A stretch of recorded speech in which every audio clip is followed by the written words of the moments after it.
നമ്മളിപ്പോ ചെയ്യുന്നതെന്ന് വെച്ച് കഴിഞ്ഞാൽ നമ്മള് ഏലത്തിന് മഴക്കാല മുന്നൊരുക്കങ്ങൾ ചെയ്യുക. അതായത് സൾഫറും കുമ്മായം കൂടെ നമ്മൾ മിക്സ് ചെയ്ത് ഏലത്തിന് അടിക്കുക. ഇല്ലെങ്കിൽ മഴക്കാലം ആകുമ്പോൾ അത് ചെടി അഴുകിപ്പോവും. അതിനു വേണ്ടി അതിനെ തടയാൻ വേണ്ടിയിട്ട് നമ്മൾ ചെയ്യുന്നതാണ്.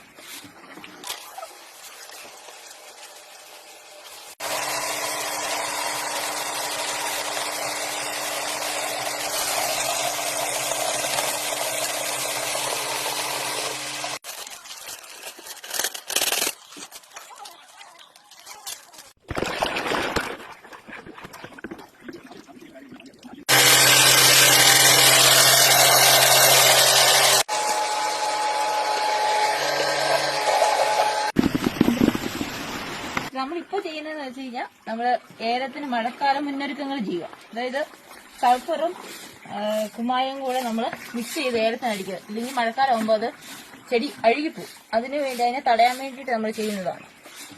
ഇത് 200-ന്റെ കുറ്റിക്കൊരു 3 കിലോ കുമ്മായവും ഒരു 200 ഗ്രാം സൾഫറും കൂടെ കൂട്ടി നമ്മളിപ്പോ ഒരു മഴക്കാലത്തിന് 2 മാസം മുമ്പേ നമ്മൾ കൊടുക്കും. അപ്പോൾ ഒത്തിരി മഴക്കാലത്തുണ്ടാകുന്ന ഒത്തിരി അഴുകിട് തടയാനായിട്ട്. ഇതെന്താണ്? അതാണ് കുമ്മായം. ഇത് കുമ്മായം. ഈ കലക്കി വെച്ചേക്കുന്നത് ഇത് സൾഫർ. ഇത് സൾഫർ. ഓക്കെ. ഇതപ്പം 200 കുറ്റിക്കകത്തോട്ട് 200 കുറ്റിക്കകത്ത് നമ്മൾ ഒഴിച്ചിട്ട് കലക്കി.